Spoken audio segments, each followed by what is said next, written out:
Баршаға сәлем, қонақ күтуге дайындық. Жаңадан түскен жас келіншекті тәтті шайға шақырамыз. Дастарханымды жайып бастадым. Алдыңғы видеода нелерді пісіріп дайындағанымды көрсеткен болатынмын. Соларды дастарханға қоятын боламын.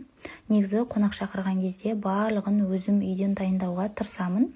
Ыстықтай және де енем тәтті ірімшіктен Рафаэлла дайындады.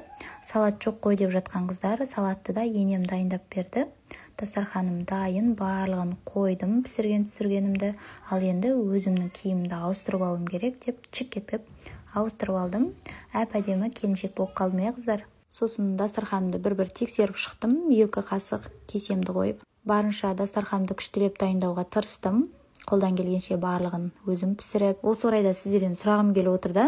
Жас келінді баланың туысқандары үйіне шақырады ғой, танысуға, тәтті шай ішуге, үйін көрсетуге. Ал қыздың туысқандары күйеу баланы шақырған кезде не деп шақырады? Енді қолынан тәтті шай ішуге шақырмайды ғой.